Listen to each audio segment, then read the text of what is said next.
Okay, nou is dat die voorreg om Lia se pa hier te hê.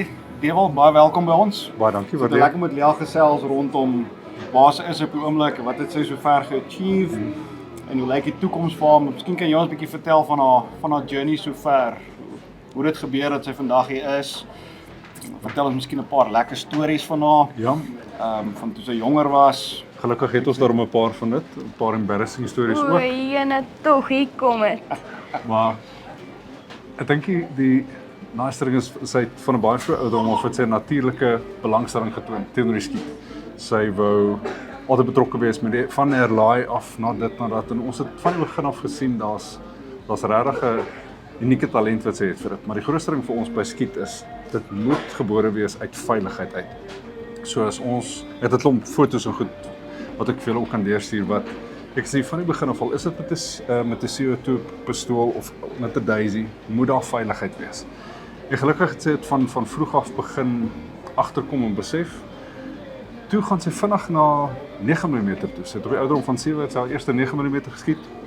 'n Glock, ongelukkig, maar sy het 'n Glock geskiet. En ek onthou pertinent die eerste keer dat sy 'n groot wapen. Sy het 'n 1911 geskiet, 'n 45. En ek het vir haar 'n magasyn gegee met een rond. Toe sê ek vir haar, dis 'n stuk staal, as hy val, weet jy of jy kan onthou nie. Ja. As hy val, los hom, moet hom nie probeer vang nie. Dis net 'n stuk staal. Sy trek die eerste skoot, sy kyk so vir my, sy sê vir my, waar is die res? Lang storie kort, daai dag het sy 80 rondes geskiet met die 45. Ek ken volgroeide mans wat die 80 rondes kan skiet met 'n 45 nie en die gewrig het gehou. En van daar af die belangstelling. Ek was bevoorreg om in sportskiet betrokke te wees en sy het maar saamgeloop en gekyk hoe dit werk en toe op die ouderdom van 10 toe doen sy haar kursus en sy het aktief begin skiet. En op die ouderdom van 11 het sy haar eerste nationals geskiet op haar eie, in IPC nou spesifiek, waar sy toe met die Shadow 2 begin skiet het. Toe van krag tot krag te gaan daar en ek moet sê die skiet is baie ondersteunend. Dit is 'n baie ondersteunende gemeenskap. As nie is vir die skietgemeenskap en die ondersteuning van die mense in die sport, van ondersteuning van mense soos julle self, is daar absoluut nie 'n manier wat sy dit kon gedoen het nie. En dis hoekom ons vandag hier so sit. Ons het die voorreg gehad om te begin praat met Safari en jy het nie net hand uitgesteek en sorry, ek het sommer 'n knop in die keel oor. Jy het nie net hand uitgesteek en gesê, okay, kan ons dalk hier so help met dit of hier so help met dat nie. Julle was bereid van die begin af om 'n pad saam met tot te stap en julle het haar talent gesien. Ons is baie bevoorreg en dankbaar vir dit. So Dewald, jy het nou genoem van 'n paar fotootjies en staaltjies. Miskien kan jy 'n paar met ons deel dat ons bietjie kan sien van waar af kom sy. Ek dink die belangrikste ding wat ons gehad het, is ons kon hierdie journey nou behoorlik opneem met video's en ons kan terugkyk en kyk waar dit vandaan kom. Ja. Hier kyk ons byvoorbeeld na 'n video wat sy die eerste keer met haar Daisy 'n voël geskiet het.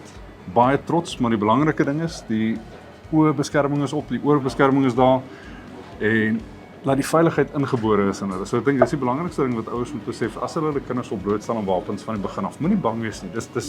Dis 'n mooi sport, dis 'n veilige sport as jy die dissipline van die begin af deel maak van dit. En dit is gelukkig wat van die begin af gebeur het met haar. So ons kyk die eerste keer wat sy 9mm geskiet het, sy was 7 jaar oud gewees. Jy kan sien die grip was nog nie heeltemal daar nie, want die hande was nog nie reg groot genoeg nie. Maar die stance is daar. Sy het regtig groot geskrik, soos wat jy nou daar sal sien. Ja, lekker groot geskrik. Kan jy dit onthou, ja? Ek kan daai dag baie goed onthou. Ja. Daarso het ons in die veld rondgeloop en net teikens en alles geskiet wat ons kon sien vir al die voëls. So daai dag het ek maklik 20 rondes geskiet met die 9mm en dit was vreeslik lekker. As ek kyk, hier sit sy op my skoot. Ja. Ons besluit om te begin met 'n CO2 pistool. Dit is ons die veiligste roete in om half die grootte van 'n pistool te kry. En natuurlik die kontroles rondom dit. Hier is so sneller, hier is so hamer, hier is so dit, hier is so dat om vertrou te raak met die bewegende parte op 'n pistool En dan van daar af, my grootste ding is die veiligheid. Ek sê vir hierdie foto ook wys, jy kan sien die vinger. Ek sê altyd vir haar sussie, want haar sussie wil ook nou aktief betrokke raak. Dan sê ek vir waar is jou aerial? Dan moet sy haar aerial wys en sy moet selfs al is ons rondom die huis met een van daai soutgewere. Jy weet daai lekker soutgewere wat ons so rondjag, daai wat ons by een van julle takke ook gekry het. Buggersalt. Presies, daai buggersalt fantasties, né? Maar weet jy wat dissipline leer 'n buggersalt 'n kind? Want dit wys hulle muzzle direction, muzzle safety, dit wys hulle veilige rigting vir daai vinger en wat jy daai skoot optrek, jy moet bereid wees om dit dood te maak. So ons kan daai beginsel vir hulle leer met vlee. En is simpel en is veilig en ja, ons probeer mekaar nie te skiet in die huis nie, né? O ja. Sy het al 'n paar keer beet gekry, maar is okay. Ons het net vir Lia die vraag gevra rondom, jy weet, op 'n jong ouderdom in die sport inkom. Ja. Wat sal jy vir ander ouers of mense wat sal belangstel sê terme van die proses? Hoe lyk die pad? Ja. Is dit 'n maklike ding, is dit 'n moeilike ding? Ek dink dit is 'n maklike ding as jy jou kind toelaat om dit te probeer. Wat ek daarmee probeer sê is begin met die klein goed. Begin met die goed wat nie so gevaarlik is nie. Kyk of hulle 'n natuurlike aanklank vind vir dit. So begin met 'n daisy, begin met 'n CO2 pistool. Maar begin klein, jy weet. En al klein kan moontlik 12 of 13 beteken. Dit hoef nie te beteken 6 of 7 of 4 of 5 nie. Dit kan regtig beteken, maar leer vir hulle die basiese beginsels. As jy sien hulle het regtig 'n gevoel vir dit en hulle hou daarvan, onthou dit moet hulle gevoel wees. Dit moenie jou gevoel wees nie. Ek's mal oor skiet, maar kan nie my passies en my drome op haar afdwing nie. Dit moet iets wees wat sy regtig wil doen in haar eie reg. En ek dink die grootste ding is ondersteuning daarna. En vir my die moeilikste ding met skiet, veral met 'n dogter, boonbehalwe seun. Die grootste uitdaging wat ek gehad het is my eie seun wees. Sy's meer as veilig. Sy's regtig meer as veilig. Dis om my eie senuwees in toom te hou. Dis om te besef dat sy weet wat sy doen, sy kan skiet. Laat haar toe om te doen wat sy doen in 'n veilige omgewing. En dis 'n ander ding. Kry 'n veilige omgewing om dit in te doen. Dit is net so belangrik. Dis kom deel van 'n lidmaatskap, deel van FOSA, goeie organisasie wat daai safety net gee vir die lede. Dit is net so belangrik.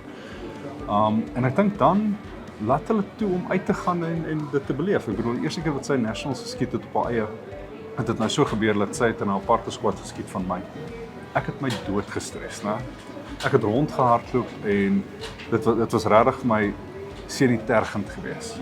Want op daai stadium was sy wat 10, 11 geweest, 11 en dit was regtig my senuitergend. Ons was in die Boland, jy's ver vir jou dogter, nee, daai was in Stilfontein. Stilfontein, ja. Ver vir jou kind af, jy weet nie wat gebeur nie, sy is nie onder jou vlerk nie. Net om haar aan te kom en agter te kom sy 10 ander paas in die squad. En dit kom nou weer terug na die gemeenskap toe, die skietgemeenskap. Die skietgemeenskap is ongelooflik ondersteunend as jy hulle toelaat om ondersteunend te wees. En hulle is baie maklik om vriende te maak en in die gemeenskap in te werk, jy weet. En dis die belangrike ding. So ek weet nie, stem jy saam met dit? Ja, definitief. Ja. Wat was vir jou die moeilikste om so vroeg op die eie te gaan? Wat was die moeilikste uitdaging oor dit alles? Soos ek moet sê die ouderdomsverskil van soos hoe jy jouself probeer compare teen die ander mense en waar jy jouself te veel druk, waar jy dan baie slegter begin skiet as wat jy net op jouself groei en aangaan en op jou eie tyd net doen wat jy wil doen. So ek sal sê dis die ding wat my die meeste geplaai het om van 'n jong ouderdom te skiet. Maar dis ook goed, want die ding is dit wys vir jou mylpale en wat jy kan doen as jy nou regtig jouself wil druk. En ek dink 'n ander voordeel wat ons beleef het was van hierdie groot toernooie waarby sy deel was, het sy internasionale skutte ook ontmoet, sy soos Jesse Harrison ontmoet, Casey Subio en daai goed. Dus hierdie is ikone in die skietwêreld van IPSC. En weet jy wat, hulle het met haar gepraat soos 'n normale mens, soos wat ons nou hierso praat. En dit is wat nice is. Dit het vir haar soveel inspirasie gegee en soveel iets gegee om na uit te sien, jy weet, in die toekoms met die sport. En ek moet sê, ondersteuning in Suid-Afrika is fantasties, die sport is regtig aan die groei. En dis wat dit lekker maak, ja. So wat is jou grootste uitdaging elke dag? So, hoeveel ure spandeer jy op die sport? Is dit net naweke, is dit deur die week? Ek probeer soveel as moontlik dit inpas in my skedule in, want ek is vreeslik besig met my ander sporte wat ek ook doen. So ons doen dit meestal oor die naweke, maar ons probeer so 1 of 2 keer 'n week ook gaan. Soos in voor die judo klasse wat nou van 6 tot 7 is in die aande, dat ons vroeg deur kan ry Alberton toe om 'n bietjie daar 'n paar skote te trek en net 'n bietjie weer in dit te kom. En hoeveel skote skiet jy oor die algemeen per week, as jy nou moet raai? Per week sal ek omtrent sê, as ons nou oefen, skiet ek omtrent 100 tot 200, partykeer meer. Maar as ek nou soos in ligas vat en al daai goed, is dit maklik 200 rondes vir 'n liga wat 'n mens skiet. Die ander ding is, om terug te kom by die sporte. Lea is bevoorreg om 'n SA judoka te wees, en 'n SA kampioen met judo ook. En ek dink, die oomblik wat ons 'n sport vir hulle leer wat baie dissipline inbring, vandat sy die skiet begin doen het, tesame met die judo, of enige martial art vir daai rede, wat baie dissipline verg. Die een voed die ander een. En dit bring die beste in die kinders uit. Vandat sy dit begin doen het, het haar public speaking of redenaars baie beter geword. Want ek het gesê, wat is meer senuitergend as om voor 10 volgroeide mans te staan en letterlik elke beweging van jou word gejudge. Soos wel as niks nie. So toe word redenaars baie makliker en public speaking word baie makliker. Die gemiddelde opgaan met 7%. Ja. Vandat sy begin skiet het en begin judo en al daai goed, en die kombinasie van die twee werk het lekker saam, want albei vereis baie dissipline, baie deursettingsvermoë, en ek dink die belangrikste ding, sy het nou net deur 'n slegte besering gekom, is die failing forward. As daar iets slegs gebeur, of jy het 'n slegte shoot, of jy het 'n slegte dag op die judo mat, fail forward, wen vorentoe. En ek dink dis die belangrikste ding, en ja, daai karaktereienskappe wat ontwikkel daar uit. So jy saamstem met dit? Ja, definitief. Ja. Wat sê was jou beste dag van jou lewe sover? Ek moet sê die dag wat ek my kompetensie gekry het, want toe het ek gevoel, ek kan dit nou doen, en soos in, ek is nou, soos in, reg vir hierdie en, soos, al daai. Want dit was, en dis die ander ding, en ek dink ouers moet dit ook besef, as hulle kinders daar wil intrek. Daar is nie spesiale voorkeur wat gegee word aan kinders, omdat jy nou ewe skielik onder 21 is nie. As jy 'n dedicated sportskut is, van 'n jong ouderdom, dieselfde vereistes gaan geld vir jou, as wat geld vir 'n volwassene, of 'n meerderjarige. So, moenie verwag die eksamen is makliker, of die toets is makliker, of die skiet is makliker nie. Inteendeel, ek verwag dat daar meer druk geplaas word, want dit is jonk, dit is 'n gevaarlike sport, as dit nie reg hanteer word nie. So ek verwag dat die druk en die skrutinering wat geplaas word op die kinders, net soveel indien nie meer is nie, as wat op 'n volwassene geplaas word. Ja. Ja. En in die sport, wat is die grootste les wat jy sover geleer het? Definitief deursettingsvermoë, want soos op 'n dag voel jy, soos op 'n tweede stage van 8 stages, soos jou eerste stage was hier baie lekker, en jou tweede stage het nog slegter gegaan, en soos, nou moet jy net deurdruk om tot die einde te kom, en dis wat my die meeste geleer het sover, van alles. So, om net deur te druk is een van die beste dinge wat jy kan doen. En wat is die grootste les wat jy sover van jou pa af geleer het? Om Hy altyd, het obviously 'n groot rol Ja. in jou lewe Ja. gespeel sover, en in die sport. om altyd daar te wees vir ander mense, en om altyd ander te help. Al gaan hulle deur moeilike tye en al daai goed, maar jy moet altyd daar wees om vir mense te ondersteun. Pragtige woorde. Baie waar. Great. Ek sê vir julle dankie. Dankie, mag jy traanpik op kamera nie, né? Ja, nee, ons almal sit hier so met so 'n bietjie rooi oogies op die oomblik. Baie mooi. Ek sê vir julle dankie, Dewald. Ja, dankie vir julle.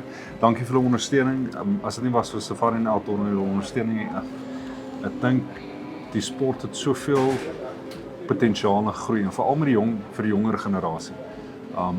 Maar ek dink hulle moet net weer daarvan. Hulle moet die geleentheid kry om te sien wat daar buite is. Hulle moet sien wat se sporte is daar, sien wat se goeie sporte is daar, wat kinders se karakter groei. Ons is bevoorreg dat hierdie al karakter ongelooflik gegroei het. En ek dink ja, 'n jong mens waarna ons kan opkyk. Ja. Ja. Pragtig. Dankie julle. Dankie.